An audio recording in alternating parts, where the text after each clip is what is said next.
We'll crack on, mate. Do you want to do the honours or shall I? You do the honours if you want, Jay. Yeah, we'll just pretend that we've just started straight away and that we've not been sat around for 10 minutes messing about. Mate, I was messing about for 10 minutes before you started doing my usual light show. With lights bouncing off my head, and I've still not fixed it. I've still got lights bouncing off my head. I'd say for Christmas, I'm going to get rid of them fucking. You can get like Matty concealer, can't you? Yeah. That'll be a new fucking low point in my life. Sticking concealer on my head. Just when I thought I'd done all my rock bottoms, plastering concealer on my head before me and Scotty do a vid. It's a new low. It's a new name. It is. Right. Yes. Welcome to Scotty and Motty. It's me, Jay, and that's Scotty. And today we're going to be talking about our top 5 debut albums. So we've both picked 5 debut albums that we love and that mean something to us. Now I suggested this, didn't I, Scotty? You wanted to do a bit more niche because you've got like a million fucking favourite albums anyway. So you were like, should we do it top 5 debut British albums?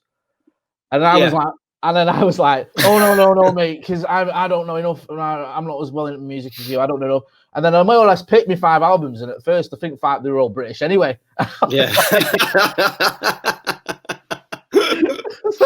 But after I had a little bit more of a think about it, I changed a couple anyway because I realised there was 1 or 2 that I missed out. So yeah, we thought we'd do top 5 debut albums. Scott, I'll let you kick off, mate. What's your first one? And again, for me, I don't know about you, but this isn't in any particular order. These are just the top 5. I couldn't necessarily put them in order myself. I think they're all sort of roughly the same to me. But yeah, I've just picked the top 5. But I'll let you kick off. What's the first one on your list? The first one, and I'm going to make a bold statement, that I think it is the greatest UK debut album of all time. Is it Spice Girls? Is it what? Is it Spice Girls? No, that second album was better than the first. So yeah. That's a controversial statement. Spice World had bangers, mate. I think that's what the kids say today. It's one of the best pop songs ever. Anyway, I digress. Go on, sorry. Yeah. Okay, so this one, like I said, I think it's the greatest debut album, UK or maybe all over the world. But when I'm talking about my top 5 here, I'm talking because it's what they mean to me. I know other people, music's more subjective than fucking anything. You're gonna get everybody that disagrees with certain things, but this, I don't know any other album that has sort of spoke to me about my life in a way that this album did. UK Garage was all about going to the bar for a sambuca and all about that Iron Apple lifestyle. And this album was about being skint, getting drunk, skinning up and fighting in kebab shops. And it was my early 20s on record, and it is original pirate material by The Streets. Just fucking love it, mate. It's aged so well. And I don't know if it's because for me, music, and I think it's for everybody, it's a snapshot of your lifestyle. And I think when this came out, me and you had first started knocking around together. Do you know what? I remember this about you. I remember you were the ones that like made me because it was almost like cool not to like The Streets. Yeah. In a way. They were like the sort of, it was like almost hipster to say, The Streets, Mike Skinner. I remember you like saying to me and you got on and we met and we were working together and you're like, nah, man, you need to give it a listen because I dismissed it. And I'm like, well, what? Do you know what I mean? I think you are really fit. But I think you actually listen to what he's saying. He's actually, you know what I mean? And his lyrics and the songs and the stuff. And you got me into it. And I was like, you know what? He's made a good point, yeah. So I'm glad you picked this one because it's a really interesting album. But the funny thing is for me when my mate Ian pitched it to me. Now Ian has no interest in hip hop music or garage music at all. And then we'll walk towards HMV and he goes, "Have you heard about this white brummy kid rapper that's rapping about PlayStations?" And I just looked at him and said, "That sounds like it's going to be fucking terrible. I'm not touching that with a barge pole." And I think I heard the first single, "Push Things Forward." And I thought, all right, I'll have a bit of that. Bought the album, and I was just fucking blown away. Just the lyrical content and stuff like that. When like I grew up on, we've spoke before, like I grew up on Britpop and hip hop. But when you're talking about American gangster life, a lot of it's sort of embellished, and you're struggling to attach yourself to living in the Bronx in so many ways. And I think we're going to talk about Doggystyle in a bit. But when he's talking about take it easy, mate, if you start to think you are a state, you definitely are a state, or getting into scraps and kebab shops. It was me in my 20s, man. We've all been to the Grasshopper in Amsterdam and got smashed. You know what I mean? And then I had some drug dealers starting off in your load of Charlie. Charlie, darling, this is raving. You know what I mean? We have all been there. Or the what's the other line? This ain't no wholesale operation, just a few apes, and the PlayStation is my vocation. That was me in my 20s, mate, and it just the whole album just sums up everything that I was going through at the time. Like I'd gone out of a failed relationship with fucking Bunny Boiler. There's a song about that on there, like scrapping in kebab shops, being broke all the time, just living for the weekend. But he wasn't glorifying it, and the thing why I think it's such a seminal album is because garage music hasn't aged well at all. I know our Scotty and Motty favourite Craig David, who's been referred to, I think, on every single show so far. Craig David. Get down, Kev. But it hasn't really aged well. You know, like, what is it? With a little bit of this, it'll get you through the night and stuff. And it's all just really. It was very much like cheesy pop, I think, of the time, garage music. And when this came out, it was just, it opened the doors for so many bands afterwards and the stuff they were talking about. I know the Arctic Monkeys were huge Mike Skinner fans. And if you look at their first album, which I think we're going to talk about later on, they heavily took influence from what Mike Skinner was talking about in original Pirate material. And it's just, I went and watched The Streets last year at Park Life.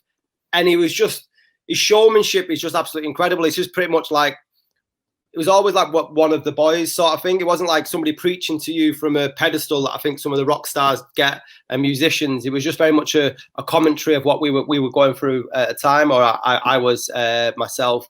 And it's just bangers for days on it as well. And that the social commentary on the irony of it all is probably pretty relevant today when it competes with two voices between the one who smokes drugs and smokes weed in the house and orders pizza, causing nobody any trouble, and then he has the lager out that's sort of fighting against him, like, oh, you fucking rubble, causing all sorts of trouble and all that sort of stuff. And it's like it's still very relevant today. You still got that sort of divide between the Stella lads and the Skunk Boys. Do you know what I mean? There's a name for a fucking East End gangster film.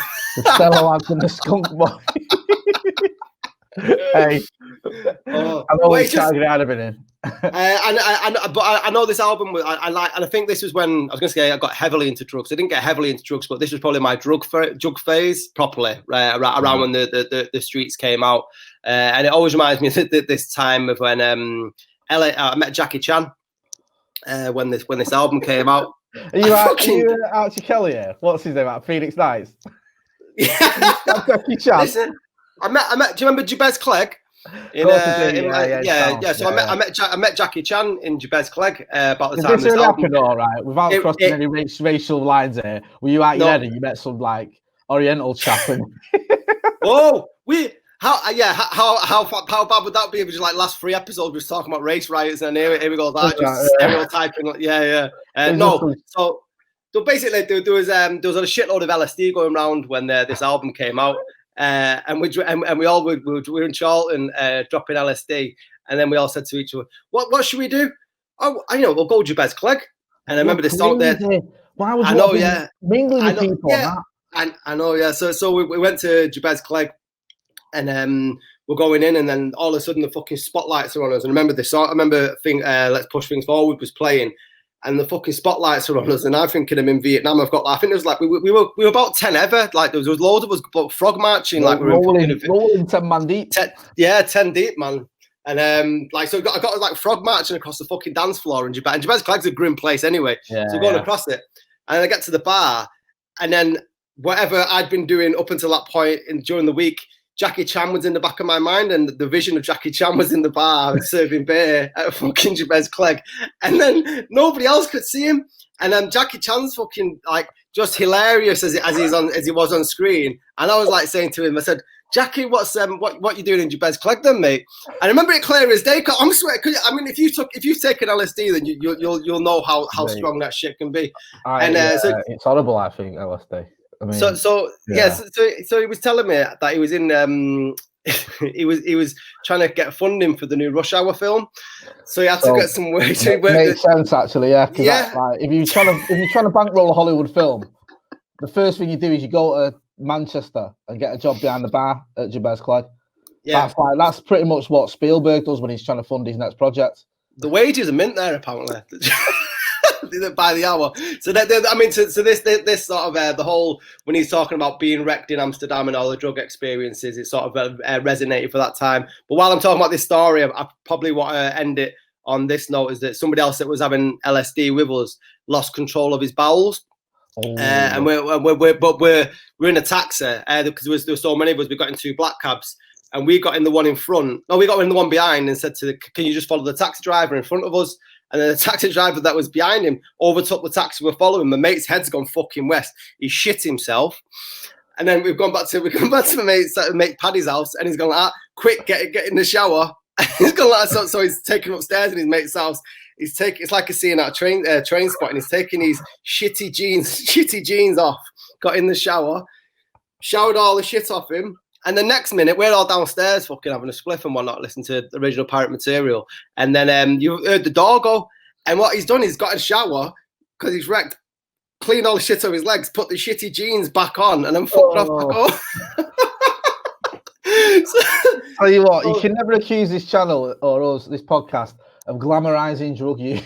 Yeah. That was sort of like our lifestyle. We were just very much sort of just getting wrecked at weekends and stuff, and we were always broke. And I think there's one line about what is it? Sex, drugs, and on the dole. And I think that just very much summed up my early 20s. So for me, original Pirate Material by the Streets will always be the greatest UK debut for Scotty. Do you know what, mate? I love you talking about that, and I'm with you. You know, like, there's certain people that's taught to you in your life. Like, Morrissey used to do it a lot. You know, like, if you've got that sort of, that angst you're going through, he's very good at tapping into that when you feel a bit of marginalised or whatever. And when you're talking about that, you know, my experience was, you know, I had lads and myself, and I'll get to some of the albums I'm choosing, and we used to listen to people talking about growing up in South Central LA and, you know, drinking gin and juice and fucking 40 ounce and stuff like that, things I've never done in my life. Do you know what I mean? And yet when you've got someone who's talking about being skint, about chasing girls you can't get, or fighting with, you know, people in chip shops or kebab shops, yeah, that was us. That was, you know, in the 90s, late 90s, when we were out, we were the same. Do you know what I mean? Like you said it in your own lyrics, you know, on the cadge and all that, got no money and stuff like that. You know, that was us, mate. It was like, you know, we got enough to scrape together to get whatever, whether it was a bag of weed or a crate of Stella or whatever, or get out, you know, get out and get a few E's or whatever. It was it, mate. And it's that gritty sort of, you know, working class, scraping by, going through all those things you go through as a sort of teenager or in your early 20s or whatever. So yeah, I've listened to it. He pops up sometimes the Streets. I think there's like a slight revisionist of him now. People sort of get it more, and they're like, you know what? Actually, what he was saying is he's bang on, and it speaks to a lot of us.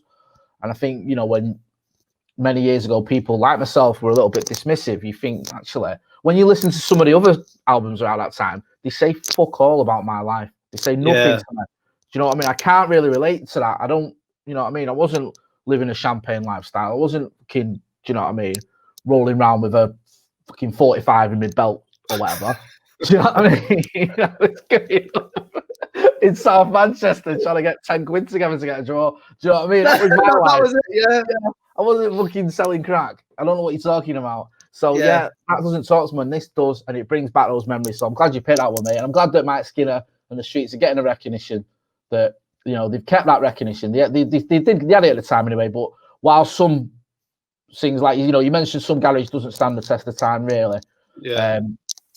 This does, and I think it's well deserved as well, because it's not easy to sort of go your own way and go, you know what, I'm going to write about this, and I'm going to sing about this. I'm going to talk about how it is for me. Do you know what I mean? Not necessarily what people or the record label want to hear or whatever, but what's going on in my life, and it does talk to you, mate. And I'm fully on board with that. I think that's a good album, and I think anyone who's listening who's not heard it should check it out and try and get over that. Because I remember, like, the first time, like I said to you, I was like, fuck is going on here? What's this guy? Yeah, because you could, I mean, that's, I know I've read like Mike Skinner's biography a few times, and when he tried to when he was pitching his ideas of what he wanted to do to record labels, they were like, "That's not gonna fucking work." You know what I mean? It was like, he's like, "Who on earth is gonna buy that?" And it's like when the line says in the first album, it goes that he's a cult classic, not bestseller. But the thing is, he seemed to stride both lines, because that line was that album just blew up. Do you know what I mean? And I think what happened with him is that Mike Skinner's personality, because I know he got bad on the sniff and gambling later on, as you know, pure cliche for rock stars or whatever. And I think that sometimes clouds debut albums. I think that can sometimes be the damage that happens when the artists get so big. And I know we're going to talk about some musicians in a bit that have the similar sort of thing. Massively.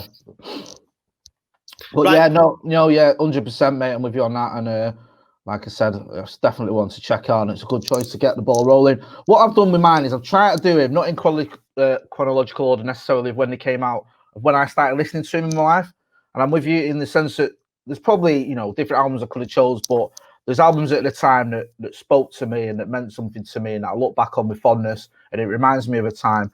And the earliest one, the first one I'm going to go with is Are You Experienced by Jimi Hendrix. I mean, it's the Jimi Hendrix Experience, but it's more like Jimi. Everyone says Jimi Hendrix. Now, I was never sort of into Jimi Hendrix, and my dad was. And I remember once I got I got this album. I can't remember. I got given it, or it's my dad's. I just came by it. I ended up with it, and I gave it a go. Sort of, almost half-eyed. Like, I'll see what my dad's always banging on about. Fucking Jimi Hendrix. Do you know what I mean? This geezer, he's always going on about how. I remember like when Kurt Cobain died, and on the radio, the guy on the radio said it's the sort of the biggest tragedy in rock since the death of Jimi Hendrix or something. I remember my dad going, "You can't compare Kurt Cobain to Jimi Hendrix." You know what I mean? Like, I was like, "What are you on about?" So I thought I'd give it a go. And I'm glad I did, because at the time I was around sort of 13, 14. I just say this, man, it sounds bad, doesn't it? Started smoking weed. That was late. That was late. Yeah, like most of your mates, I was like 2 years behind him. So I just started smoking and that, and God, this sounds fucking worse. This as well. My dad watched this, and I started babysitting my little brother, our kid. So I was in the house on my own, like a lot, smoking weed in the back garden, listening to Jimi Hendrix, and obviously being a responsible like babysitter as well. And it was just fucking great music. People go on about his guitar playing, and he is one of the greatest guitarists of all time. There's absolutely nothing controversial or insightful or fresh about that statement. You've heard that a million times before. But I think as well, I love his voice, that sort of that voice that he had, that deep voice. And a lot of what he sang about, when you're stoned, you get it, and he's sort of tapping into that. And that album's got so many good songs. There's actually 2 versions of the album. I didn't realise this. There's like a UK version and there's an American version. With sort of different, similar songs, but some have different ones. And it was the American one I had. So you had songs like Purple Haze, which, anyone who's smoked drugs will know that'll tap into something. Foxy Lady, The Wind Cries Mary.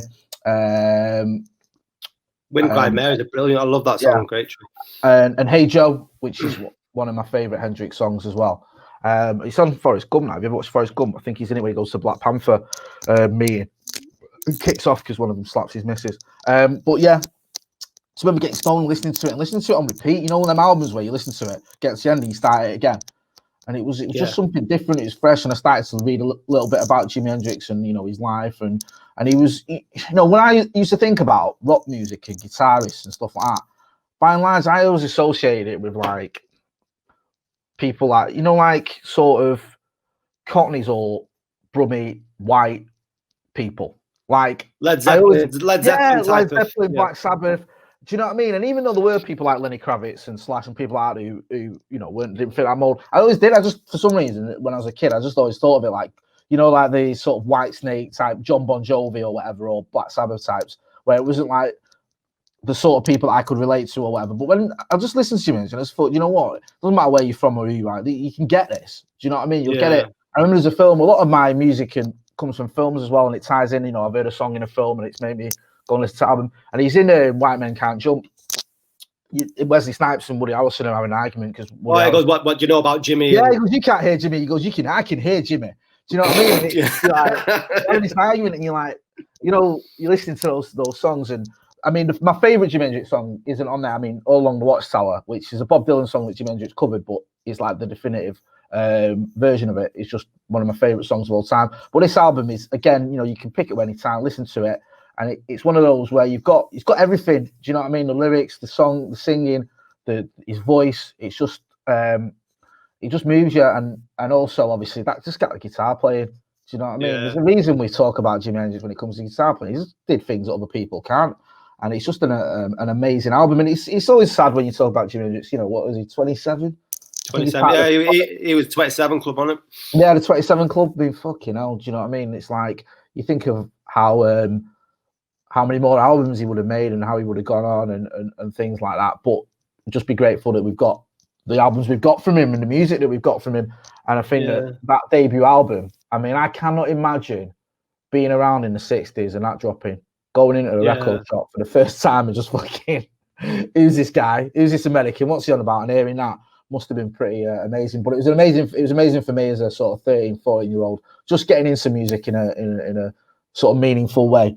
And this was the first album that really taps into that, getting into weed as well in a meaningful way, which is another story. But it sort of went hand in hand, and I loved it. Yeah, it's one of those albums that, I mean, I guess I might be being a bit of a fuddy-duddy and old or whatever, but I guess a lot of young people don't really know a lot about Jimi Hendrix, don't listen to him, and if you get the opportunity, then you should, because there's a reason he's so fucking revered, and that's because he's amazing at what he did, and his music lives, doesn't matter what decade we're in, you know, it's as relevant now and as meaningful now and as enjoyable now as it was 20, 40, 30 years ago or whatever. So yeah, that's my first one.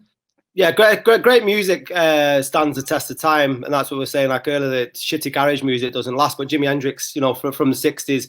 And it's interesting when you were talking about the Streets having a bit of a revival, or do you call it revisionist or whatever? It'd be interesting if, when I said the thing with the Streets, the reason I use the word revisionist is because I think there was a certain element of like, some of my mates were like, I was a little bit like myself until you sort of opened my eyes, where you're like very dismissive, and because he didn't, you know, he was different, and it was the way he did his songs, and his a lot of his rapping wasn't rapping or whatever, or he's the way he did his lyrics, he was more talking at the times, wasn't it?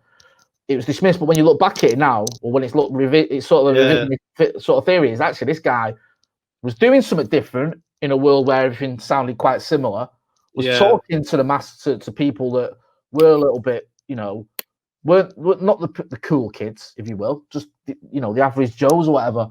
And he was talking to them, and people like love that. I mean, you know, you will hear that the Streets played at places where you won't hear some of the other artists who were big at the time, because people be like, nah, you know, well, that says fuck all to me, mate. I'm not playing that, or I'm not listening to that. Whereas it was the Streets, and I think with Jimi Hendrix, you know, I think people obviously with just fucking online being everywhere, you've got the opportunity now to just listen to Jimi Hendrix straight away. As you listen to this now, you can just go and Google him and play one of his songs, and you know, it's every just don't be babysitting and smoking weed in your backyard. I think the message Jay was saying that. But the reason I was talking about revisionist is because a lot of his peers, Jimi Hendrix, when you're looking at the likes of Bob Dylan and Neil Young that were around at the time, and are still performing now, they seem to have a revival every 5 or 10 years. I know they're still living artists, but you'd expect something from Jimi Hendrix that you do, because you do get these waves of artists when we get nostalgic. I know there's a massive 90s nostalgia going on at the moment in the music scene, where everybody wants to try and be Oasis again, and it's bad enough having the Oasis copycats in the 90s, let alone in the fucking 2020s. Move on, let it go, and you know, do your own thing. But Jimi Hendrix, amazing musician. It always surprised me with Jimmy was that he was more celebrated in England, and that's why he lived in London, than he was in America during his life. I think it was only post his death that he actually got as much recognition. I think maybe after Woodstock or whatever. But the reason he lived in London and stuff like that was because of his he was more sort of accepted here. And I don't want to touch on the race thing again, because we've got like 3 hours of podcasts about that. But I do wonder if there's anything in that as to why maybe he hasn't sort of been revisited by the likes of the left-wing media and the Guardian and stuff like that. But I've got another funny drug story, if you'd like it, that involves Jimi Hendrix. Go on. Always. Okay, is anyone shitting themselves in this story? Or no, funny enough, there is pooing in this one as well. What I like to do, if the bar's there, I like to try and, Just when you think we can't lower it anymore, yeah, we find a new level to reach, a new depth to plumb it. So me and my wife got married. We got married in Morocco, and we went to a place called Essaouira. And Jimi Hendrix used to live there, and I think they did a festival with Bob Dylan. And if you're in Morocco, you're blazing weed anyway, because this is everyone's either eating olives or fucking smoking weed, and the weed was fantastic over there. So we just started kicking back on honeymoon, having a joint outside Jimi Hendrix's what was called Jimi Hendrix's bar. So anyway, I need to pop to the toilet. On the toilet, doing what I do, and then look up, and then someone's put graffiti, Jimi Hendrix is shit here, and then my head just went fucking. And I was like, oh fucking hell! And then I was like, I didn't know, is that a cause of celebration? Was you not getting? You not getting a selfie? And this was before the selfie. Free Insta stories. Mate, that would have gone viral. I'm telling you now. That's your Twitter bio right there. If you'd have fucking been. Yeah, I've shit in the same spot as Jimi Hendrix. One for the grandkids. Yeah, yeah. Check out Jimi Hendrix, man. Seriously, man, the hype is real. Do you know what I mean? Yeah. There's a reason, and it's not just your dad talking shit. He is that good. I'm very envious that your dad had good taste in music. My dad liked Bruce Springsteen and fucking UB40. Oh, my dad, you know what? My dad hates Bruce Springsteen. He's got a really weird hatred of that man for some reason. But no, I don't know why. It's funny you say that. He just fucking does. He got I think Bruce Springsteen got Glastonbury a few years ago. My dad was losing his shit over it. Not that he was going to Glastonbury. I don't think he's ever been, but he just lost his fucking marbles over it. But yeah, he just does. But he likes UB40. But no, my dad, yeah, he did. He has good taste. And it's a shame because at the time I used to dismiss a lot. He loved the Smiths. I used to dismiss him a lot, and then you sort of realise actually, they're all right. Yeah. From 127 club member to another. This was a late entry as ever when I'm doing my top 5. I completely forgot about this, and then it came up on my Spotify playlist earlier on.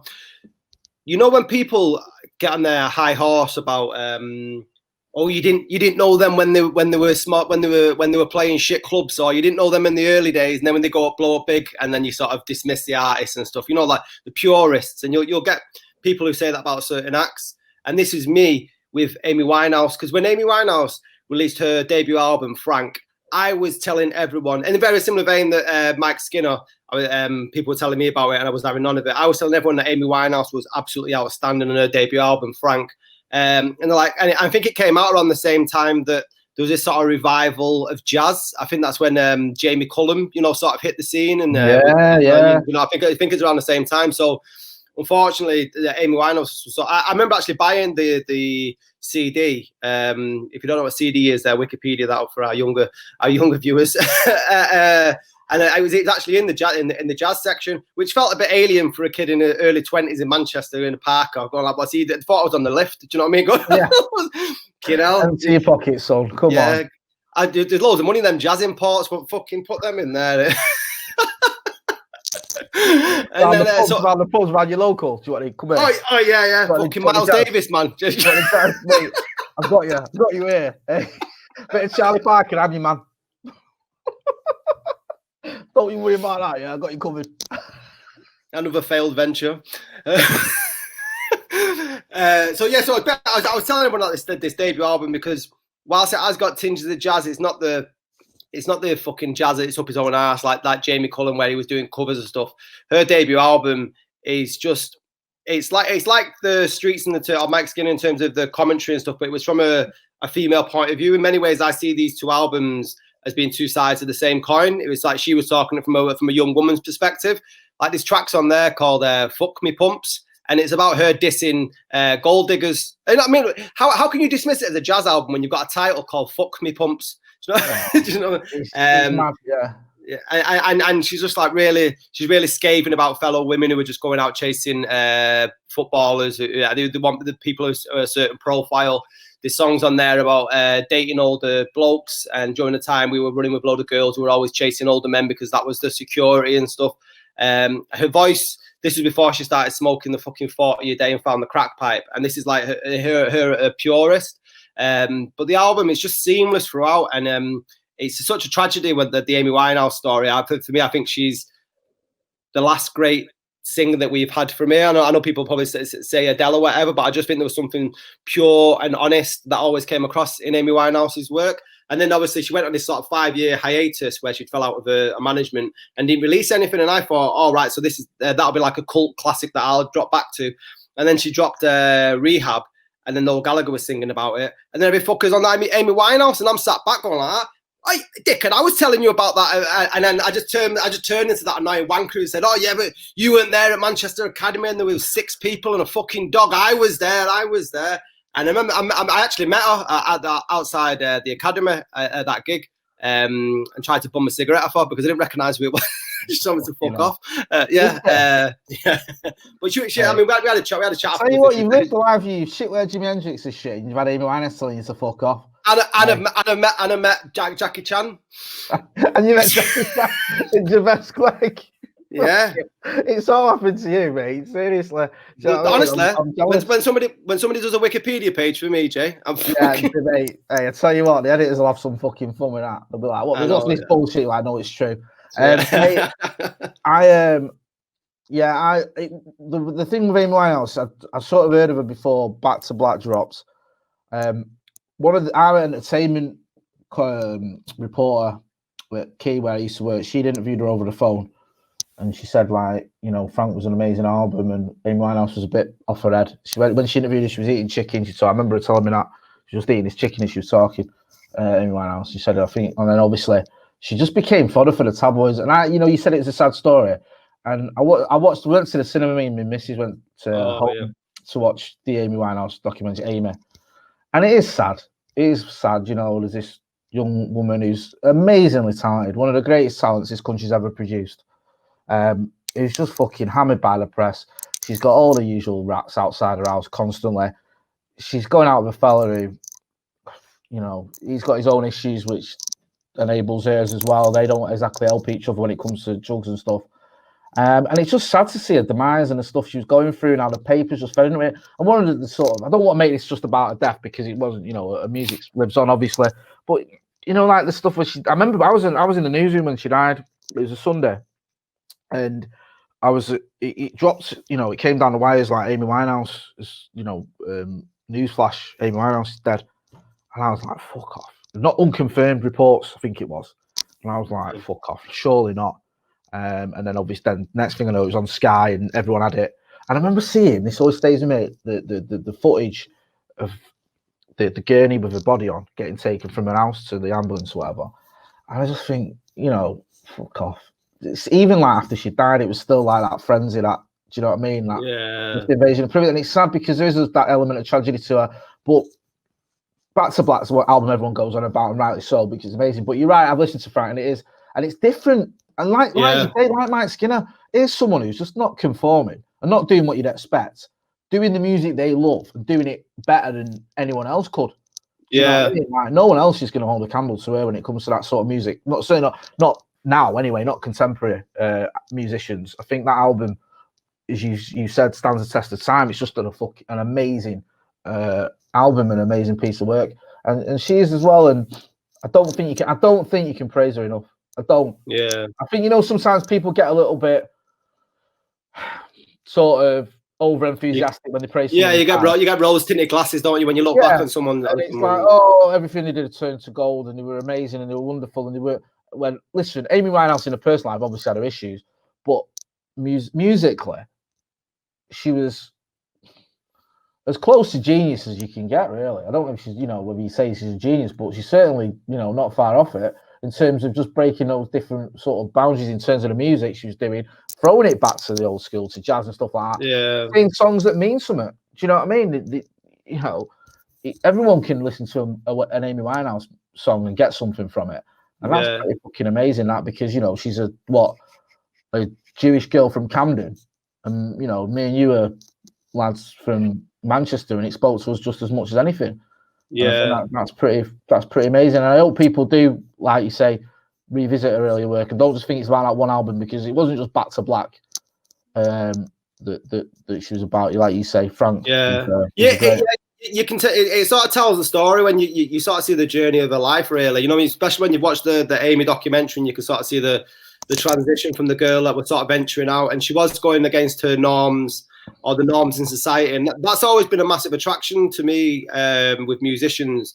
Is that I like people that go left field. I don't like people who just want to be the next so and so. You know, do your own thing, and that's always been whenever I listen to music. That's probably the hook for me as well. The story and the music obviously has to be good, but I do like people who try to do their own thing. So Amy Winehouse, Frank, check it out.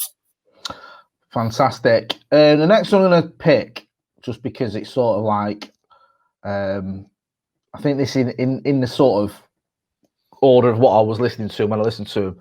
I think this one is probably next. And it's, you mentioned it, you sort of touched on it earlier. It's Doggystyle by Snoop Dogg. Now, I think everyone went through this stage, especially in Manchester, working class. You went through a stage where you listened to hip hop, whether it was for 6 months or 6 years. Everyone did it. In between, sort of listening to the Stone Roses and Oasis or whatever, you had that period. I think everyone had it where you would listen to, I don't know, if it was NWA or Snoop Dogg or Dre or whatever the fuck. And for me, it was this album. And this album, like, I had mates who were into like East Coast. I've been into people like Tim Dog and people like that. And I was always a bit like on the fence with it, and it was like, yeah, it was all right. And then I remember when this album dropped, listening to it, and I was just fucking blown away. And like MUTV used to play all the time. MTV, like they'd always been a bit standoffish with that sort of music. And I remember them playing some of this album, like the video to. Trying to think what Gin and Juice or no, What's My Name was the first yeah, when he stood on the roof. Doggy Dog World and that, yeah, I think they were playing it, and it was just like, it became a little bit more mainstream, but you listen to it and it's just a fucking amazing album. And I used to love all the little segments in between. Do you know what I mean? Our good mate Tomo, who always likes a shout out on this show, he did a tweet the other day. I don't know if you saw that Snoop Dogg's doing adverts for Just Eat. Have you seen? Oh yeah. See. And there's a bit, he was like, and someone said a tweet like, there's a bit in that album where it's like, hey, you in the back with those French braids, and he talks about like how he wants to be a hustler, and he was taking a piss because it's like, yeah, I want to sell fucking, yeah, I want to be on the face of Just Eat. But no, when like I love listening to those little segments. I love listening to the music as well, and obviously Dr. Dre produced the album, and just the music itself, like even before you got to the lyrics, like the beats and stuff was just amazing. G's and the Hustlers is one of my favorite songs of all time, and then obviously his lyrics were just at the time when you sort of like, I was 14 probably when I was listening to this, and everyone goes through it. Like I said earlier, you get that thing where you know, listen, we weren't running around Partington waving fucking guns and selling crack and, you know, doing drive-bys. We were playing football and fighting on fields with our fists and stuff like that and smoking weed. But you have that sort of, you can relate to it. Do you know what I mean? Like mate, of being a little bit against the system, being a little bit angry, feeling a bit like, you know, it's us against them sort of attitude, and that hip hop taps into that, doesn't it? And you don't have to be from America or whatever to get that. If you're sort of working class person from anywhere, you can feel a bit of that, especially when you're young, and it's like, you know, that sort of fuck the police attitude that you have and all that stuff. And then, you know, I remember like, we got searched once, me and my mates. We got searched for we were smoking weed, and we got searched. And I think they didn't find anything, because I think one of my mates he threw it away, and we spent like the next 2 hours looking for it, because he threw it in like the bushes and we couldn't fucking find it, and we ended up fighting with each other because we couldn't find this £2 worth of drill or whatever was left. But I remember, right, we used to talk about this incident like we've been harassed by the police all our lives. We've been stopped once, right? And the way we went on, it was like we've been in and out of prison. We're only about fucking 13, but we're going on like, oh, please, we always get on our cases, man. But you see, we don't take no shut up. Yeah, mate, do you know what I mean? Like, I was bricking it in case he drove me home. My dad would have killed me. But yeah, it's one of those where it just taps into it. And like, for growing up, there was a time when I got to a stage where I just wouldn't touch hip hop, and I was listening to the music that I more or less listen to now. Do you know what I mean? Like indie and stuff like that. But when I was at school, when I was at a certain age, this was the album that sort of broke through all that, and was the one hip hop album that I loved. Do you know what I mean? Yeah. And now, like, since then, I'm not massive into hip hop. Something I can take it or leave it. I like Public Enemy and some of the earlier NWA stuff, but a lot of it is, you know, you're getting fucking, what is it? You know, I see hip hop artists now performing with like Ed Sheeran. I see them fucking doing songs with like. It's diluted, isn't it? I suppose. Yeah, it's not. You know, by its very definition, you know, once you're a millionaire who's moved to Beverly Hills, then you talking about certain things. It doesn't ring true. Do you know what I mean? Unless you're someone like, I don't know, Chuck D, who's quite political or whatever, who's kept that, and you get it, and he's always been like that. If you're sort of talking about the struggle and stuff when you're a billionaire, fuck off. I'm not listening to that. I'm not buying that brand. But when, you know, Snoop Dogg, he was almost my age when he made this album at the time. I think I was 40 and he was like 16 or 17 or something ridiculous. He was a kid. He was very young when he got brought onto the Chronic album. I think he was like 18 when Dr. Dre took him under his 18. But he was young, Yeah, so he's still like a youngster, and he's got all this anger and his stuff, and he's just saying it, and he don't care what he's saying. And you used to listen to it, and you think, fucking hell. Do you know what I mean? And it was one of those albums that really means something when I look back at that time. And it's, you know what? It's a lot of these albums, it's happy times. I mean, we didn't have, I don't want to make this into a big, we had nothing when I was growing up. We didn't have a lot of money. Do you know what I mean? We used to work 25 hours a day, and then the moment Dad would beat us to death. But it was a laugh. Do you know what I mean? I look back at it as my childhood as it was by and large, it was just a fucking great time, and this was part of it. You know, I look back at this album and listening to it, and the lads I was hanging around with, and just what it tapped into. Yeah, it was good stuff. And you know, I was sort of looking back over the track listing here. There's fucking loads on it. Gin and Juice you mentioned. G's and the Hustlers was probably my favourite on there. Murder Was the Case. There's loads on there, and what I love is they all collaborate, don't they? So you've got like it was a great.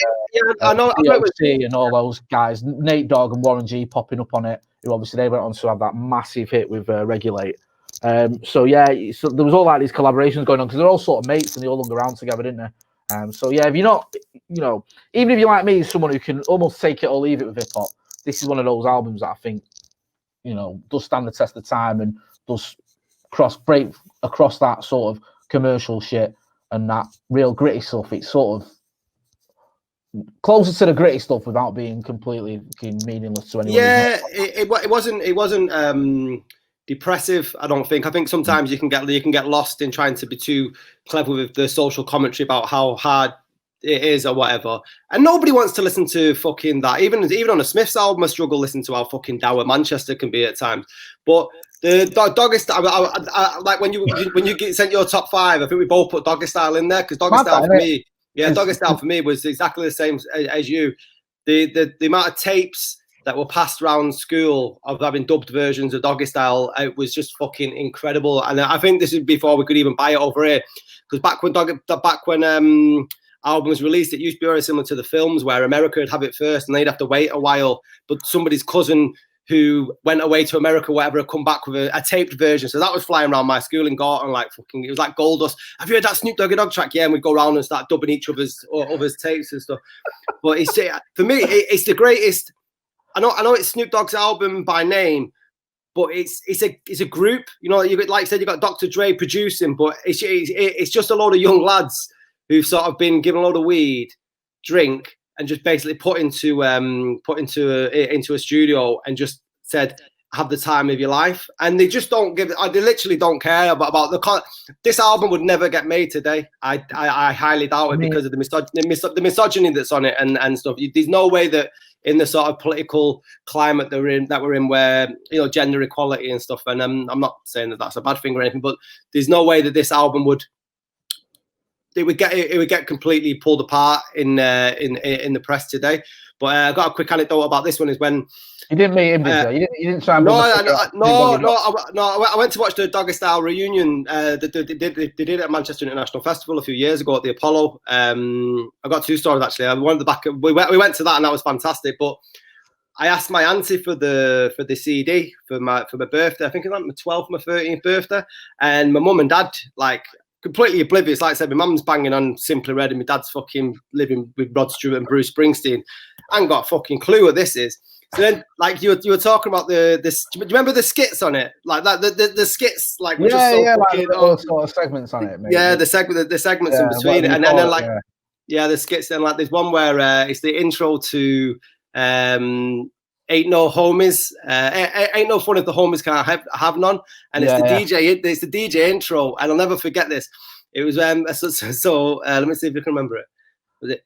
You're back now at the Jack Off Hour. This is DJ Easy Dick on W Balls. Right now, something new.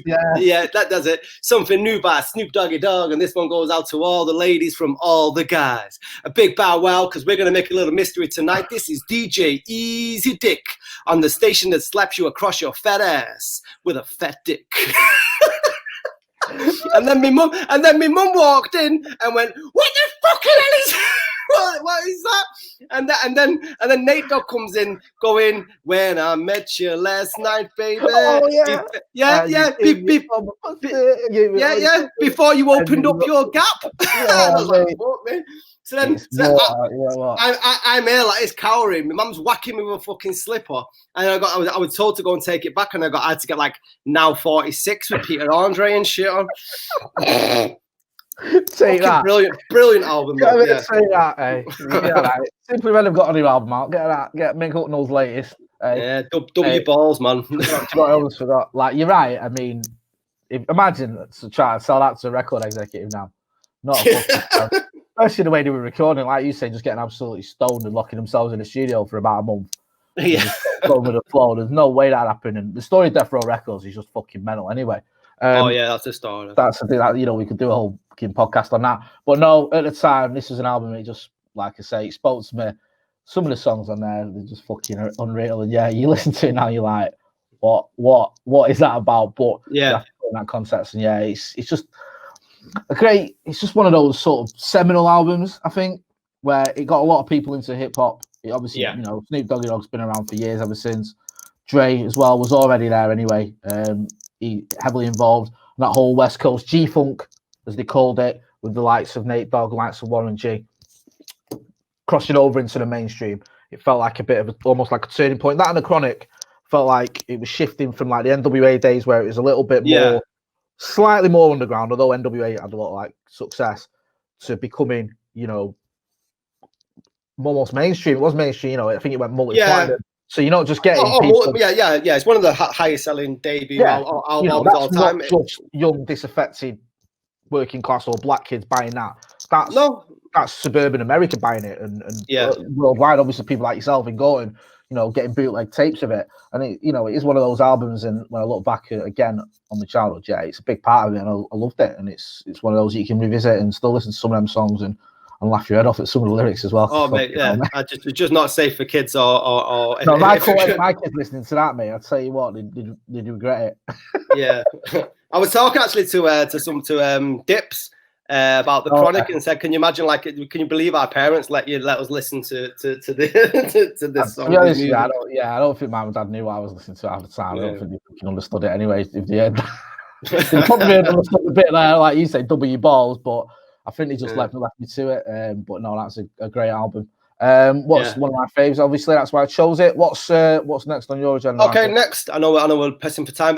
Next one is called is this it or this is it? Fucking got even know the name. It's one of them. This is it. Is this it? The Strokes debut album. Absolutely love it. I can't remember. I think is this it? This is it. One of them. Anyway. We can edit that out. Probably don't, but you know me by now. We don't do editing unless it's. I'm pretty sure is this it? I'm gonna have to double check.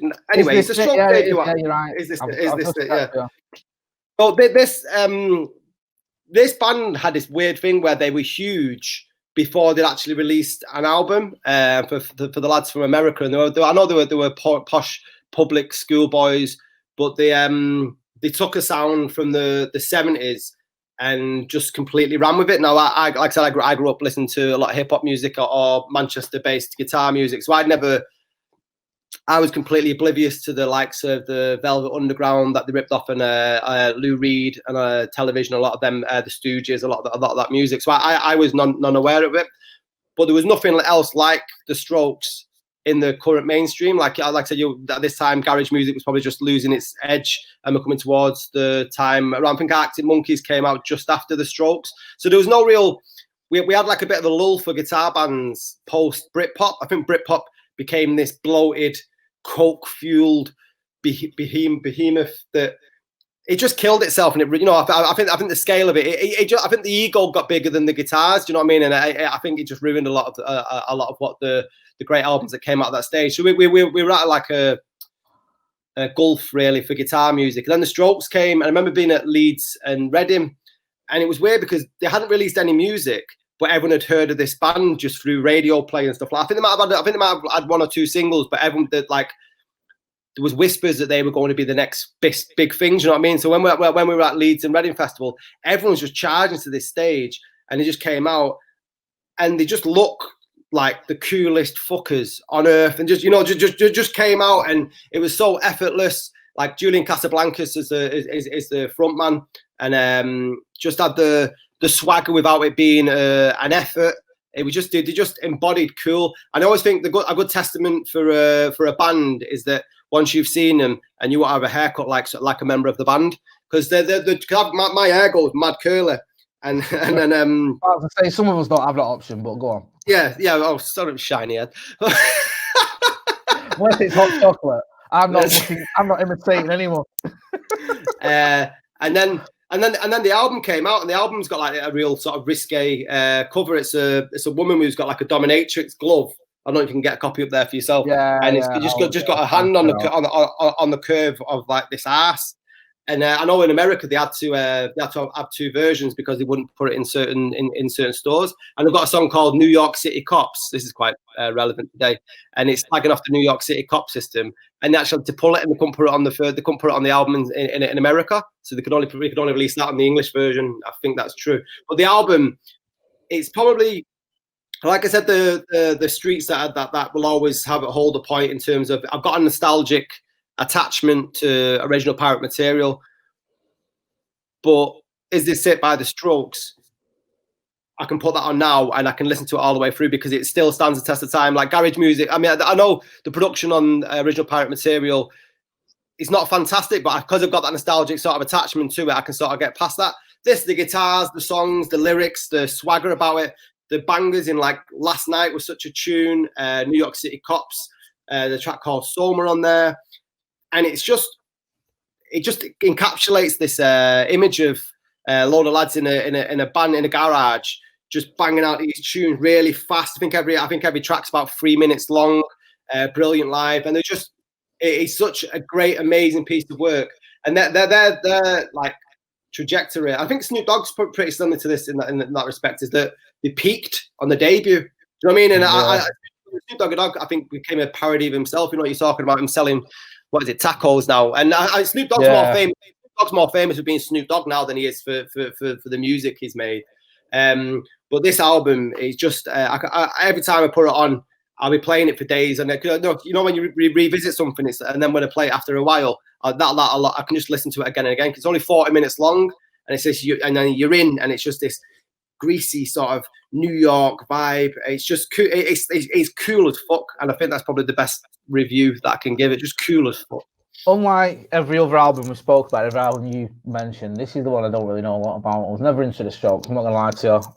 They sort of passed me by, but I will. I'm not gonna pretend. So I will give him a listen to the album. From you where you spoke about it there, and from what I've sort of snippets of it, obviously it's decent. So I will have to check it out because I didn't. The Strokes, like I say, it's just one of those that, like, I think there was a time when there's so much going on, like music wise, that I don't know. It was one of those where I just somehow it slips under the radar for me, which is mad because, like you said, I remember the hype. There was a lot of hype around it, but for whatever reason, I never really got into it, never really tapped into that. And then I think by the time, like you say, because it's like album, and then the second album's not as good, and then if you've not got into it straight away, you're probably not gonna.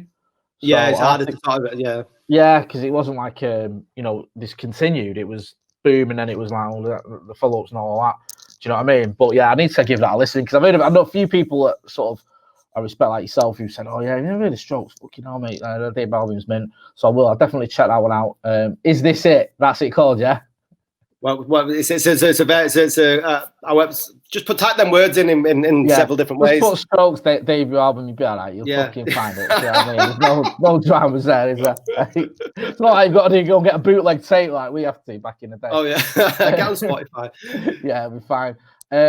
My next one, if we're doing it in, just trying to think of the order that I listen to these in, is no surprises here. One of us was always going to pick this one, being two Mancunians of a certain age into certain types of music, and it's our friends from down Burnage Way, Oasis, Definitely Maybe.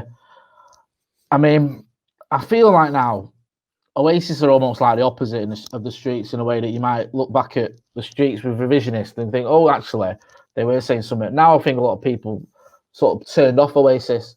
I think a lot of people, I mean, even myself, I don't really, Noel Gallagher does me head in a lot of the time when he's spouting his fucking Tory nonsense and being Mr. City fan. He's like a blue Mick Hucknall, innit? He just fucking bores me.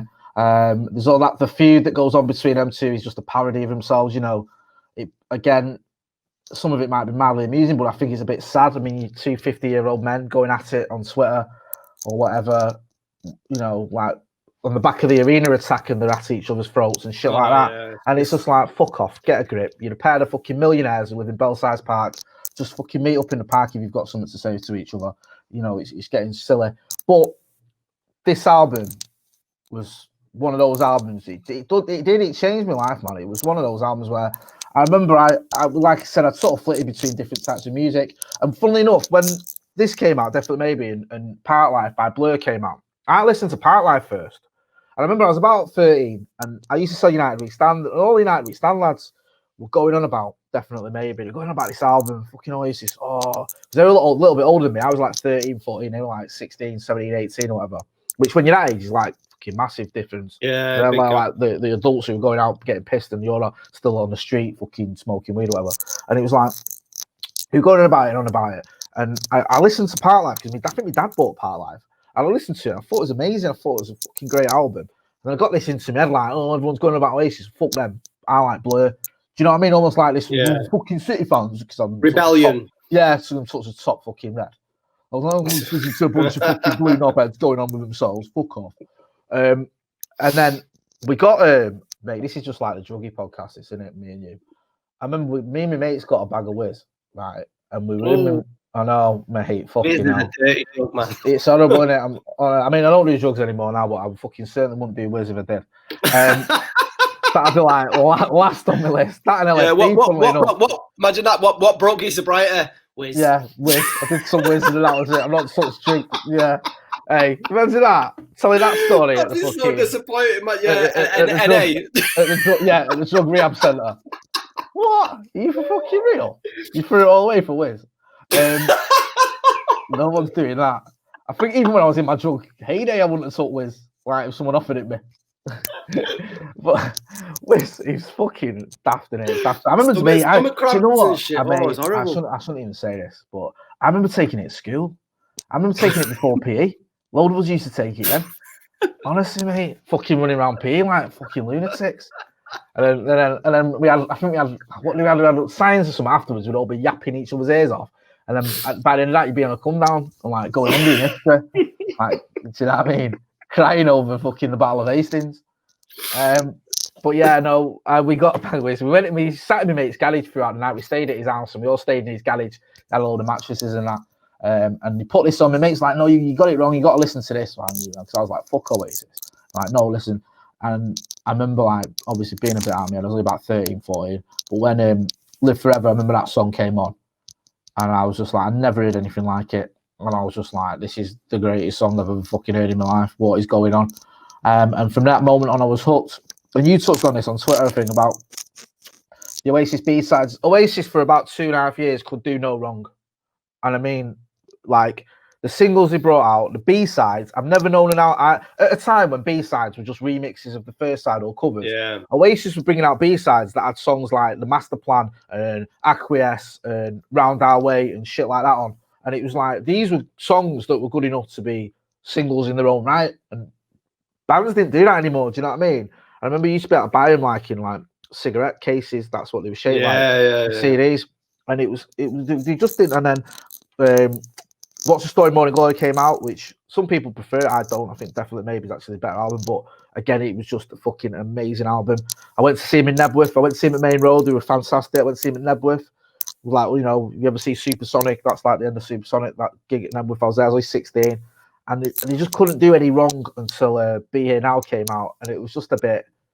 It's not a bad album, but it's not great.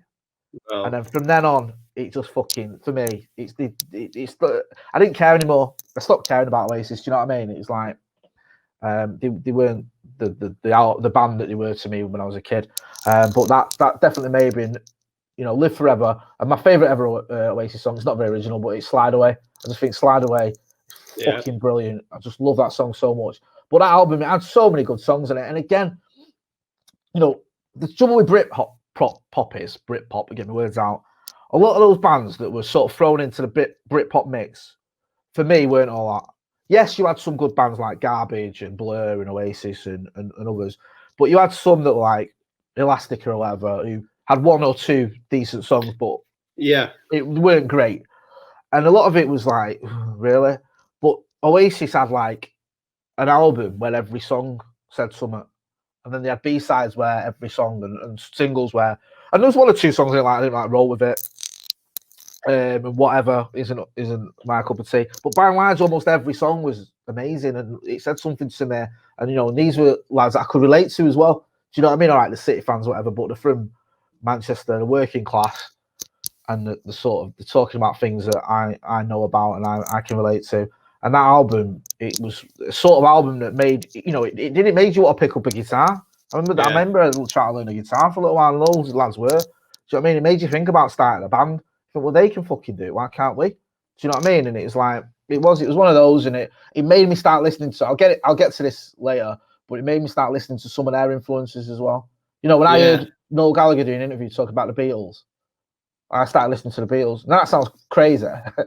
Like, why would you listen to the Beatles? No, it's true though. It's true. You know what I mean? I was a 14-year-old or teenager from Manchester.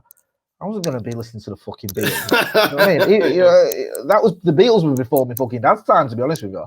So, but when he spoke about it, or when Noel Gallagher said, "Oh, the Beatles," you did. When you heard Noel and Liam talk about Stone Roses, actually, I listened to them after Oasis. Yeah. So it was one of those albums which, in many ways, even though Oasis have been overhyped a lot, I don't think this album can be overhyped like the other albums we've spoken about. I think it's just, I mean, I met you at not met you, but I bumped into you, didn't I, at the Supersonic premiere? Actually. And I interviewed Bonehead that night, and I interviewed Liam Gallagher, and I still had that feeling of, you know, I was a reporter for many years, interviewed a lot of people, but I still felt nervous, the nerves of meeting one of my idols. Do you know what I mean? Because as much, and Noel Gallagher I can take or leave, but Liam, I always had that thing of like, I always revered him, the way he was, that swagger, even the way he sang, like leaning up to the mic with his hands behind his back. No one did that. Singing out of tune, fucking shouting at times. Like, I know Ian Brown does it, but you know, for me, it was like the first time I'd ever seen anything like that. And I remember interviewing him that night when I bumped into you, and he was out of his fucking head, and he swore every other word, and it was difficult for me to use much of the interview. But it was great. It was like it was just amazing to get the chance to interview him, and also to watch that documentary Supersonic, which sort of relived that time, and you saw behind the scenes of it all, was great. And I think Definitely Maybe is one of those albums that should always be revered. It shouldn't. Don't let what's gone on since, some of the nonsense and the stupidness that's gone on, and some of the fucking beige music they've released since then, put you off that for me is one of the best albums of all time.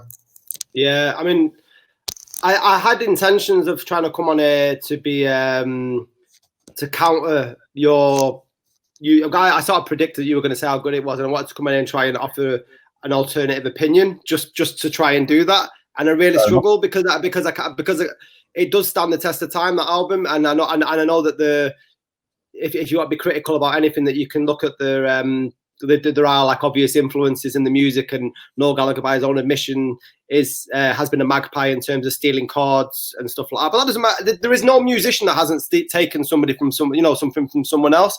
And I just can't. He took one off a Coke advert, did he, for this? Was it Shady?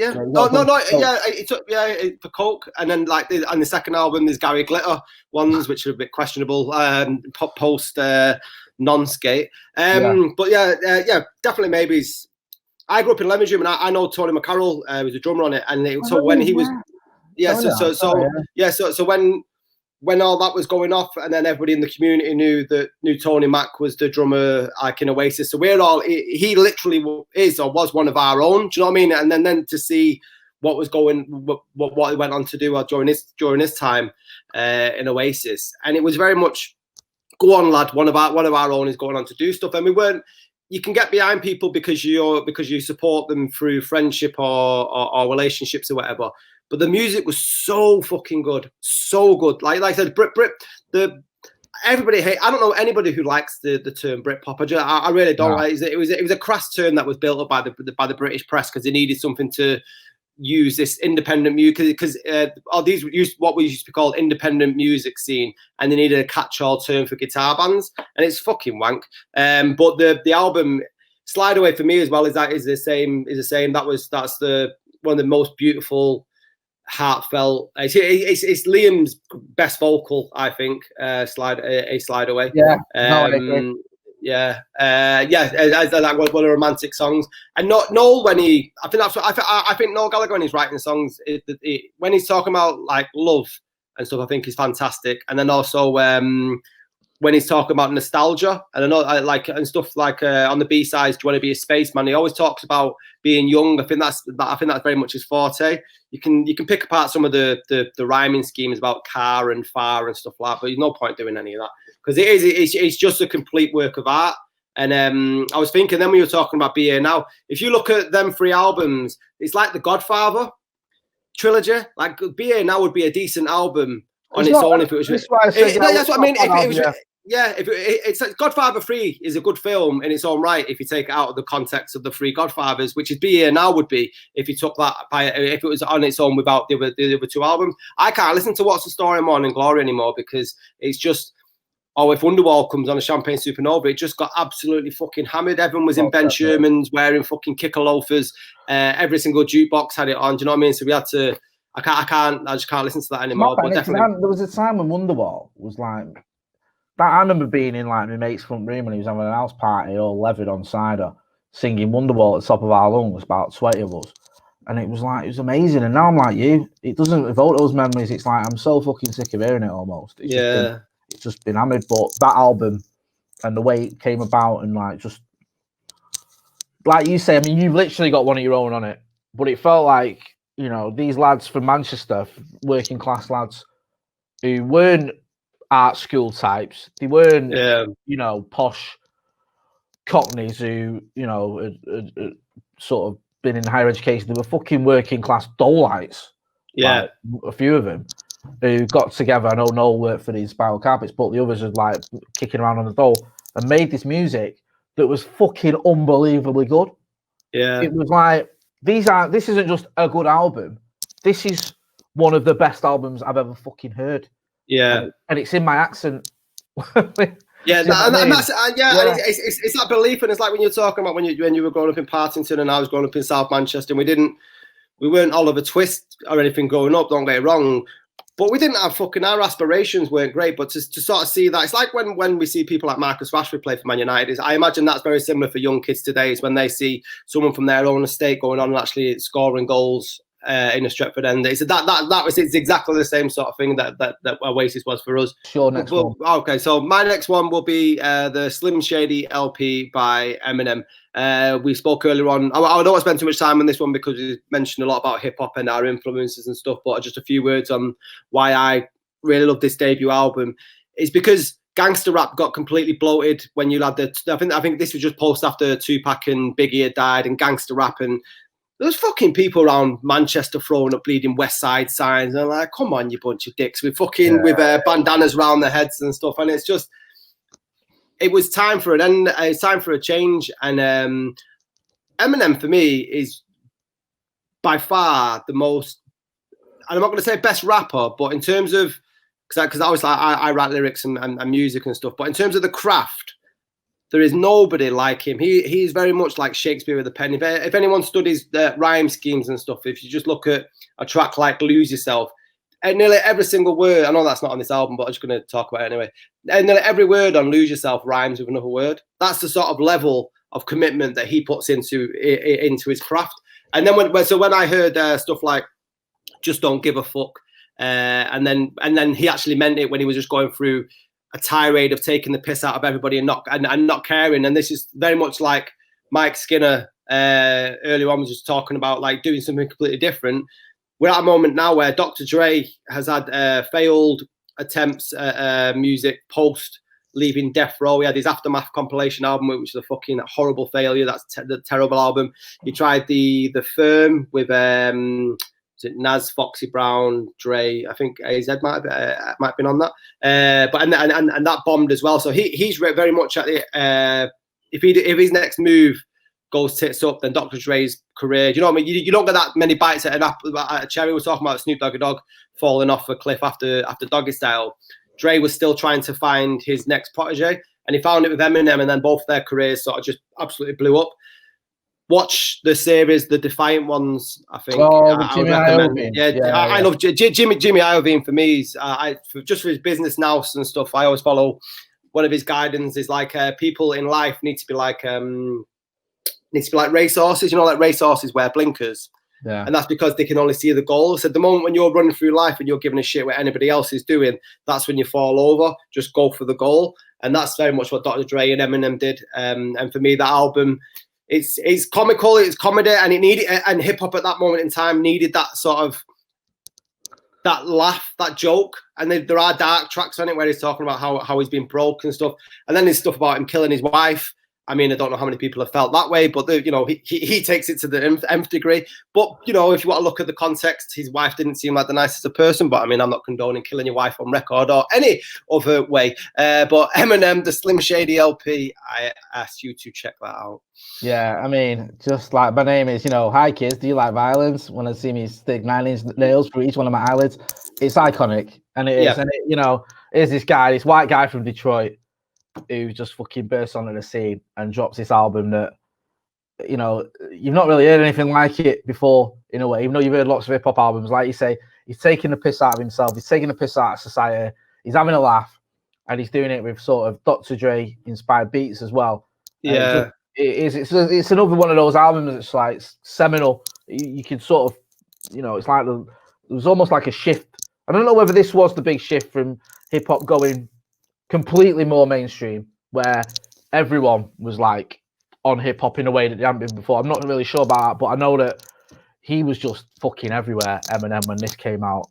Slim Shady, like this was an album that it was like Britney Spears when she fucking burst on the scene. It was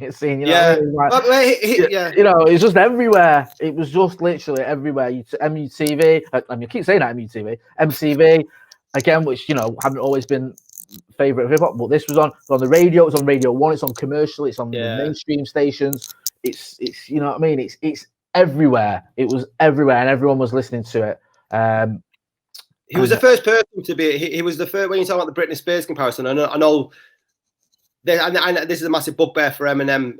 From what I've heard in interviews, is that he, because of the color of his skin, he was very much pigeonholed and not taken seriously, maybe in the rap circles, and put more in the pop star sphere. And that's what happened. And then hip hop hip hop was huge on the back of Biggie and Tupac and stuff. But when you've got the, white, blue-eyed, blonde-haired rapper, that does do it really well. Not like Vanilla Ice. Well, I mean, you've had token white rappers in the past, like fucking Vanilla Ice and then House of Pain were pretty decent. But this was just a whole nother level, and it just completely blew up. But yeah, I mean, the lyrics in the first album are just insane, and just for me, his craft of the way he writes lyrics is just unbeatable. No, I get you, and he did a lot of rap battles. That's so he came to the front. I think he won.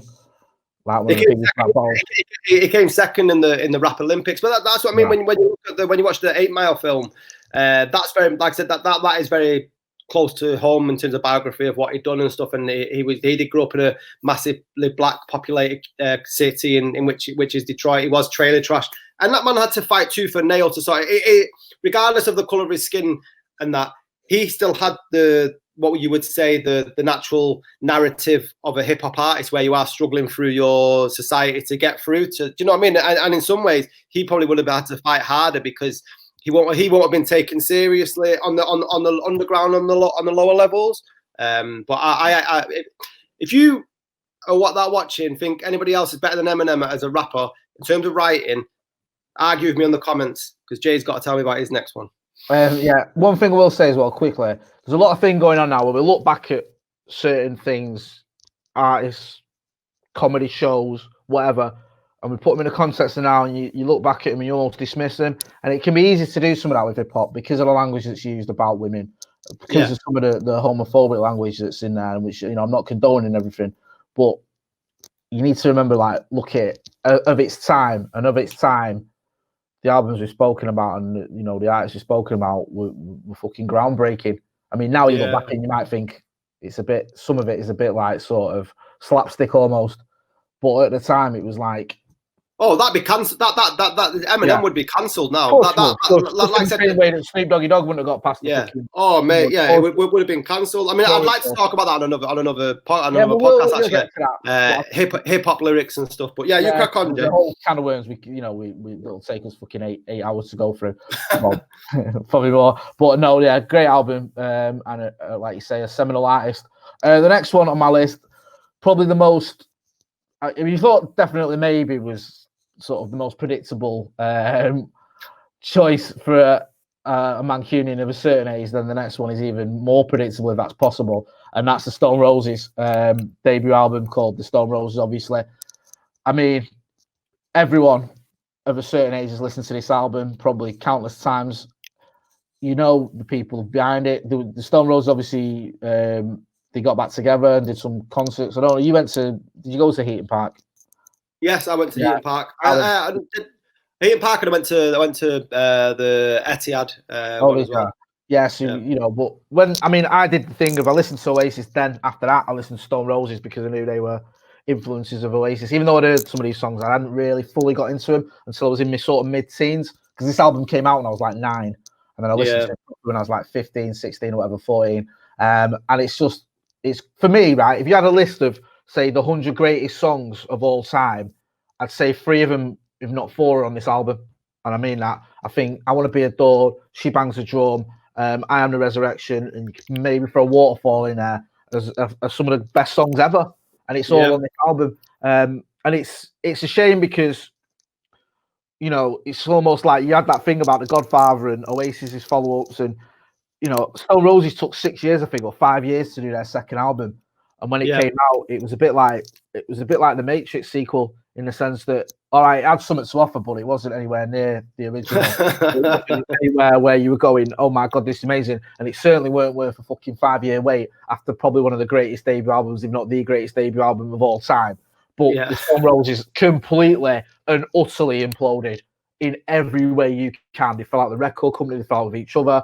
I think they got addicted to crack at one point. There was all sorts of shit going on before the Stone Roses called The Second Coming came out. But forget all that. This album, the Stone Roses, the first one, just every track is bang on, and amongst all those bang on tracks are 4 or 5 which are absolutely unbelievable. And you know, you'll hear him now. You hear him now. You hear him on the radio. You don't see videos much or whatever, but you'll hear him on certain soundtracks or whatever. And you won't get through an hour on Access Manchester or a local Manchester station without listening to a Stone Roses tune. It just won't. The iconography with the lemon that was on the debut album and stuff, which is in reference to the French riots, I think, is because when they used to get sprayed. Yeah, when they used to get sprayed with whatever gas the French police were using, apparently lemons used to help heal whatever the causes were. I think they couldn't breathe CS gas. Have you ever been CS gassed? I have. But I didn't have a lemon, so I don't know. Do you know? I used to live with lads and we had CS gas and ended up gassing each other. That's another fucking story. Man, we used to have a local club in Leamington called the Palace, and then my mate said I've got a can of CS gas. All right, nice one. And then next minute we're all in the the club choking because that fucking dickheads put CS gas through the air conditioning, and everyone's just and I went, "What are you doing?" He goes, "I just wanted to get off." I got nicked once because of CS gas. It all went off in a pub near us, and someone said that I had CS gas, and and then I got getting arrested. Yeah, but it got dropped. The landlord told the police, rightfully, that the CS gas was not mine and someone else had it. That's another story. Anyway, move on to your one. What's your? I think. This Okay, is so my last one. I'm changing it again at the last minute substitution, Ole Gunnar Solskjaer style, but he's coming in the guise of Neil Patrick Morrissey, Neil Morris is not in the Smiths. Stephen Patrick Harris is an actor in it, but Stephen Patrick Morrissey. Yes. Yeah. We need to do these podcasts earlier. I can't fucking remember. I remember the name of the bands. And look, I'm not getting a job with the Enemy now. Actually, I will, because the Enemy is shit for music. But we're going to talk about the Smiths debut, because it has two of my favourite songs of all time. And you think about how old the Smiths were when I think they actually quit when they were like 24. Back there, we're talking about consecutive albums. They just smashed it out of the park every single time. There is not a bad Smiths album at all, but this one has got This Charming Man on, Still Ill, Hand in Glove, young lads talking about that. And but what else? Pretty Girls Make Graves, Stuff for Little Children, which was about the Moors murders and stuff. Morrissey, for whatever he's doing now, dressing like Roy Cropper in Britain First badges, but we'll take that. But for the time. Again, when Noel Gallagher was talking about he's a magpie for music and he'd steal guitar riffs or whatever, or chord melodies from certain things. Morris is exactly the same, and I'm not going to call him for it, but you can go through there's numerous websites that you can check out where Morris actually lifts lyrics from, and a lot from the kitchen sink dramas like A Taste of Honey and stuff like that.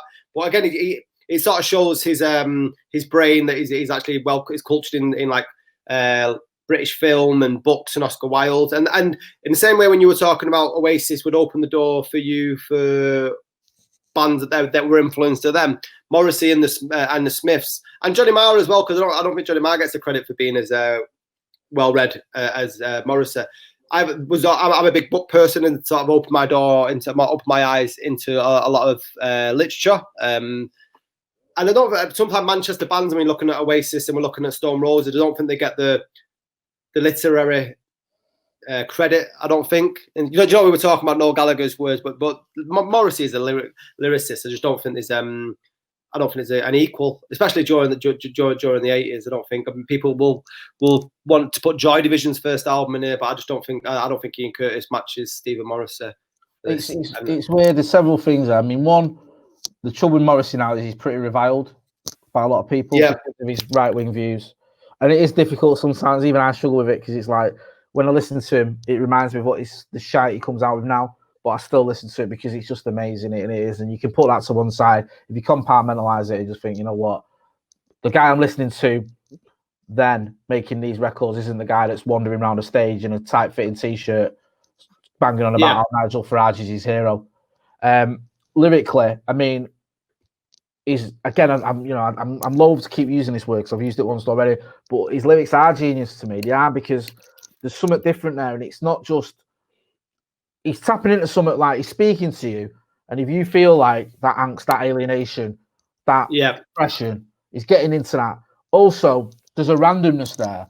You know, he talks about, you know, the sort of stuff he talks about, you know, when like Joan of Arc's Walkman melted and stuff like that, and you know, and as Anthony said to Cleopatra as he opened a crate of ale, who I said, the absurdist sort of, absurd, but it, you know, like, and you remember the Mark Ronson song that came out, Stop Me, where like those lyrics are completely different music almost. Yeah, but it's like I remember listening to people that sound like these lyrics. What the fuck? You know, I crashed down on the crossbar and all this. What is he on about? But it's like those lyrics stand the test of time, and they do.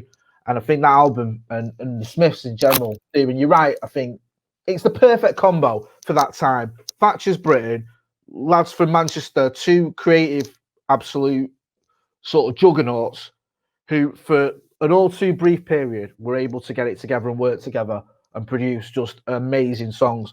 I mean, I struggle to name a favourite band, but the Smiths are probably up there because I think there's so many Smiths songs that I love. It is fucking ridiculous. And like you say, that first album, and going dark and deep and talking about, you know, the Moors murders and stuff like that, and then going to the other extreme of just talking about fucking, you know, being sat in your flat not having a stitch to wear, and watching like Channel 4. You know, it's very much a music of its time, but it's not stuck in its time. If that makes sense. That makes sense. I always love the Smiths. For the Smiths, it was always with me that I love the way you'd have Morris's sort of downbeat lyrics and voice to an extent with Johnny Marr's upbeat music. Do you know what I mean? It was just such a marriage, and personality-wise as well. They're obviously better. I've read both the biographies and countless interviews.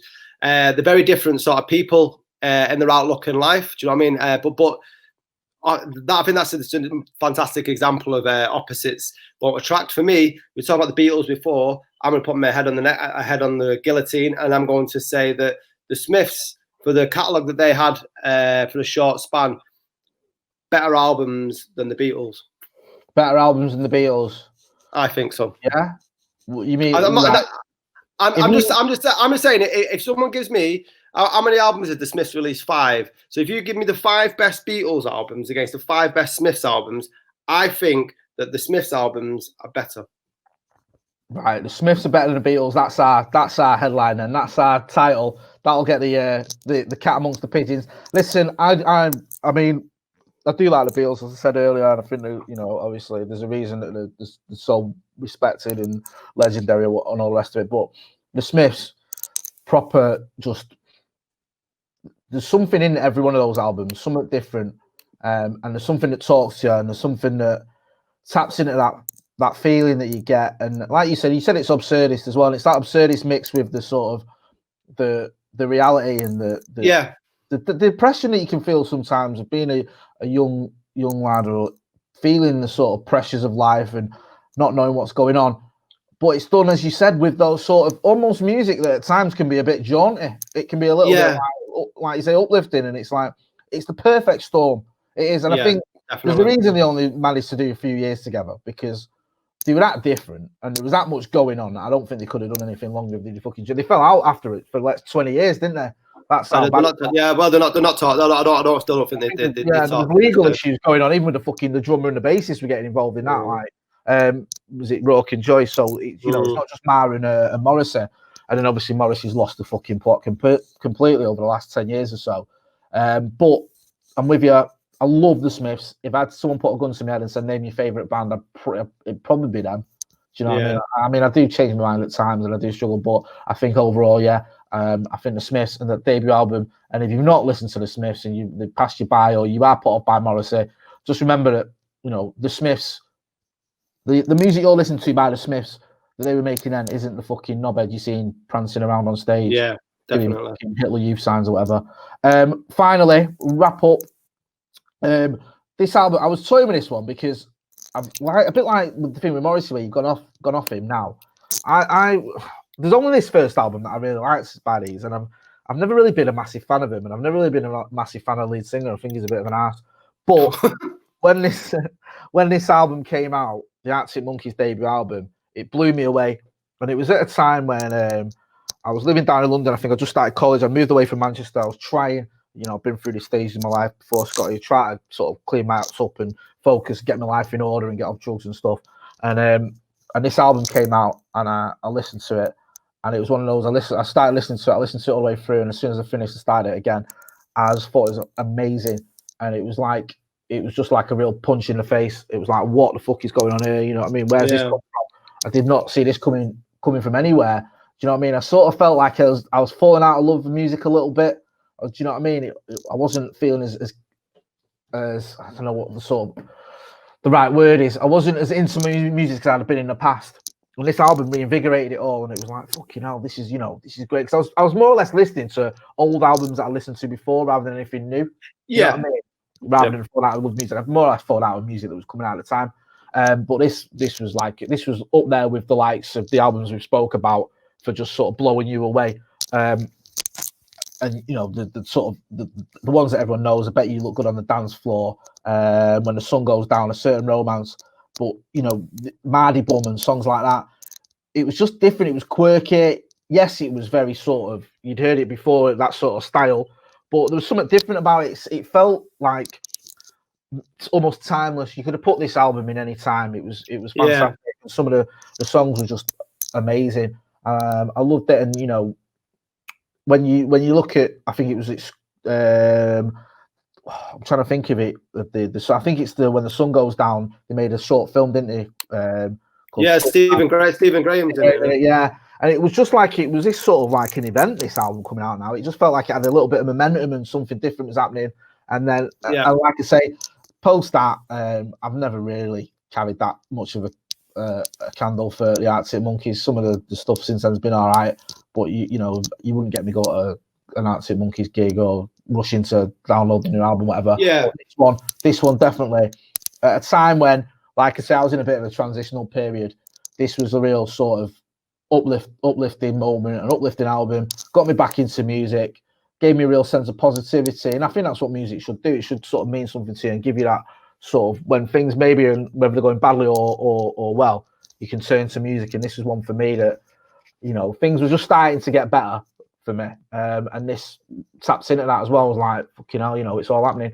So yeah, it was great. I love this album, and one I've not listened to for a little while actually. I was just looking through it and listening to it again, and I might give it a listen in the near future, because it's a fantastic album with, again, every song on it is decent, and it's got one or two that are above and beyond. So it felt like that sort of period, you know, when we had the likes of Oasis dropping albums and that sort of stuff, where this came out at a time when it was like that, you know, wow, fucking hell, where it come from. This was nice, and this was, you know, again, lads from Sheffield. I think these are like a bit posher than Oasis. I think these are like not posh. Yeah, I think they tried to come out with the idea of being with the impression that they were like the Mike Skinner and Oasis. But I think where they're from, I think they were very clever in the way they sort of played their commentary. You know what I mean? I think they did. Alex Turner sort of put it on. Alex Turner seemed to turn the camera onto other people rather than saying "I'm this." It was more like him viewing certain aspects that were going on. Do you know what it is? Because you had Barons around. I mean, I might be wrong with my times, but it felt like, you know, you'd had like Franz Ferdinand and Travis and these sorts of bands, and I wasn't really that into them. Do you know what I mean? Oh no, yeah, guitar music was fucking shite then, mate. Yeah. And they were the one that sort of brought in the new wave. And then I think that's what I'm trying to articulate. Yeah, it was like I was a bit like, you know, like there's one or two good songs, but this album fucking says nothing to me. It does nothing for me. Where when this came out, it was like, you know, you press play and you don't skip. It was like that. It was just fucking all the way through, and it harked back to that feeling of when I used to listen to the Stone Roses or Oasis or whatever, where you just start the album and fucking listen to it all the way through.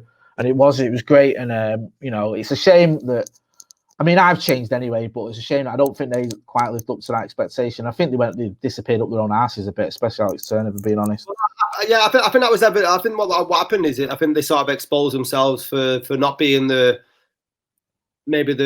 street kids, for want of a better term, that people expected them to be with the first album, and which is fine, you know what I mean? And I think they went on and became a bit more arty-farty, and each their own. I quite like it when artists go off and do different, you know, don't try and remake the same album over and over again, because that was Oasis' downfall. But before we end, there's a good tie between the Arctic Monkeys and the Smiths, in that the title of Arctic Monkeys' debut, "Whatever You Think I Am, That's I Ain't," or whatever people say I am. Yeah, whatever people say I am, that's what I'm not. And that's a line from Morris's favourite film, Saturday Night, Sunday Morning. That's a quality film, that. Yeah, brilliant. And there's Albert Finney's character who says in that. And I think Morris actually gave him a copy of the film or the book once he'd heard that they'd made the link, and that's why they named the album. But Alex Turner, fantastic lyricist. He very reminded me very much of a young Paul Weller. When that album came out, I thought that you could see very much ties between the two there. Social commentary throughout. And like I said, to start with the original Pirate Material and end on Arctic Monkeys, Mike Skinner was a huge influence on Arctic Monkeys, and I think that they've recognised it, because you can see it. It's just different genres of music, but the shit that they're talking about is very similar for a different generation. Nicely brought round after nearly 2 hours of me and you taking us through shitting ourselves, or your mates shitting themselves, to CS gas, to all sorts, coming nicely back full circle. Professional, mate. That is like, yeah, Radio 1, eat your heart out. As always, just before we end, you know, we've been massively impressed with the support we've had. I think at the time recording up to about 365. 400. 400 subs. 400 subs. 400. That's fantastic, mate. That's amazing. You know, we've been doing this, what, for 2 weeks now? And we appreciate the support, appreciate the comments.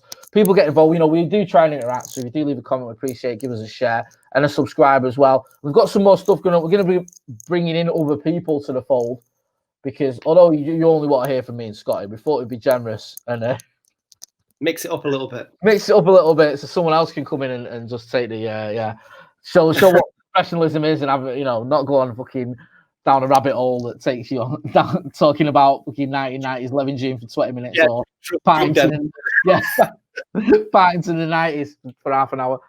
So yeah, we'll be having a chat. We're getting a couple of people and we're going to be talking about music and films and stuff and the stuff that we like to talk about as well. We'll have more top fives. We'll have the podcast as well next week. So that's been Scotty.